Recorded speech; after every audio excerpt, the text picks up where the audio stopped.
السلام علیکم ورحمۃ اللہ وبرکاتہ نحمده ونصلی علی رسولہ الکریم اما بعد۔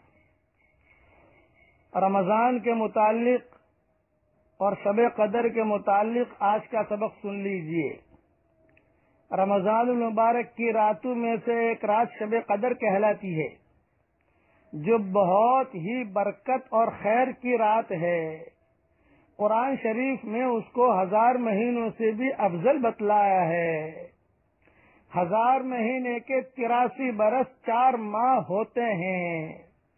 خوش نصیب ہے وہ شخص جس کو اس رات کی عبادت نصیب ہو جائے، کہ جو شخص اس ایک رات کو عبادت میں گزار دے، اس نے گویا 83 برس 4 ماہ سے زیادہ زمانے کو عبادت میں گزار دیا۔ اور اس زیادتی کا بھی حال معلوم نہیں کہ 1000 مہینے سے کتنے ماہ زیادہ افضل ہے۔ ہو سکتا ہے اس سے بھی زیادہ افضل ہو۔ اللہ جل شانہ کا حقیقتاً بہت ہی بڑا انعام ہے کہ قدر دانوں کے لیے یہ ایک بے نہایت نعمت مرحمت فرمائی۔ در منصور میں حضرت انس رضی اللہ تعالی عنہ سے حضور اکرم صلی اللہ علیہ وسلم کا یہ ارشاد نقل کیا ہے کہ شب قدر حق تعالی شانہ نے میری امت کو مرحمت فرمائی ہے، پہلی امتوں کو نہیں ملی۔ اور بعض حدیثوں میں یہ بھی وارد ہوا ہے کہ حضور صلی اللہ علیہ وسلم نے پہلی امتوں کی عمر کو دیکھا کہ بہت بہت عمریں ہوئیں، اور آج کی امت کی عمریں بہت تھوڑی ہیں۔ اگر وہ نیک اعمال میں ان کی برابری بھی کرنا چاہیں تو بھی ناممکن۔ اس سے حضور صلی اللہ علیہ وسلم کو رنج ہوا، اس کی تلافی میں یہ رات مرحمت ہوئی۔ اور اگر کسی خوش نصیب کو 10 راتیں بھی نصیب ہو جائیں اور ان کو عبادت میں گزار دے تو گویا 833 برس 4 ماہ سے بھی زیادہ زمانہ کامل عبادت میں گزرا۔ اس لیے یہ جب آخری عشرہ شروع ہو رہا ہے سب جگہ، اس میں بہت اہتمام کے ساتھ کچھ نصیحتیں ذہن میں رکھ لیں۔ اگر جو ہے یہ آخری عشرے میں آدمی اعتکاف میں بیٹھ جائے مسجد میں تو یہ شب قدر اسے مل ہی جائے گی ہر حال میں۔ مائیں بہنیں بھی اعتکاف میں بیٹھ جائیں تو انہیں بھی شب قدر مل جائے گی ہر حال میں۔ اور ایک اہم بات یہ کہ بھی آپ چلو پوری رات عبادت نہیں کر سکتے، لیکن کم سے کم بہت اہم نصیحت ہے، بہت اہم نصیحت ہے، بہت اہم نصیحت ہے کہ یہ جو آخری عشرے کی راتیں ہیں، کم سے کم عشاء کی نماز جماعت کے ساتھ پڑھ لو، فجر کی نماز جماعت کے ساتھ پڑھ لو۔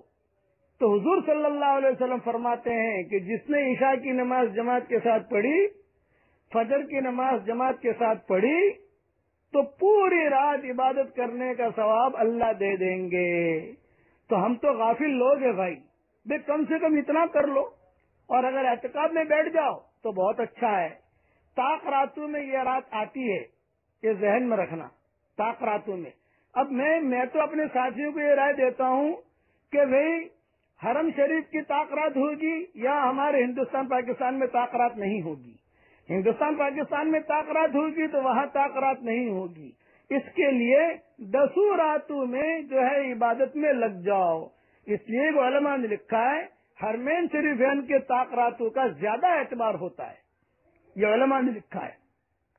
ہمارے حضرت شیخ رحمتہ اللہ علیہ بھی فرماتے تھے کہ بھی حرمین شریفین کے طاق راتوں کا خیال رکھو، تو وہاں طاق رات ہوگی، یہاں نہیں ہوگی، یہاں ہندوستان میں طاق رات ہوگی، وہاں نہیں ہوگی۔ میں کہتا ہوں 10 راتیں عبادت میں گزار لو۔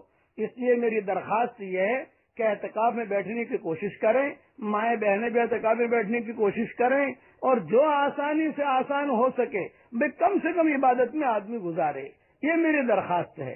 اور بہت کلمہ بہت پڑھو، استغفار بہت پڑھو، استغفار بہت کرو، امت کے لیے دعا بہت مانگو، اپنے لیے بہت دعا مانگو۔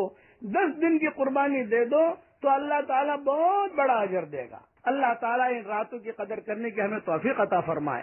اور ایک دعا بہت مانگا کرو۔ حضرت عائشہ سے حضور صلی اللہ علیہ وسلم نے فرمایا تھا کہ اے عائشہ، جب بھی تجھے شب قدر ملے تو یہ دعا ضرور مانگنا، اللہم انکا عفو تحب العفو فاعف عنا، اے اللہ تو معاف کرنے والا ہے، اے اللہ معافی کو پسند کرتا ہے، تو ہمارے گناہوں کو معاف کر دے۔ یہ اخیر عشرے میں یہ دعا بہت مانگتے رہنا، اللہم انکا عفو کریم تحب العفو فاعف عنا۔ کریم کا جملہ بھی بڑھا سکتے ہیں اس کے اندر تاکہ اس کا کرم شامل حال ہو جائے۔ اللہ تعالی ہم سب کو ان راتوں کی قدر کرنے کی توفیق عطا فرمائے۔ والسلام علیکم ورحمۃ اللہ وبرکاتہ، وآخر دعوانا ان الحمد للہ رب العالمین۔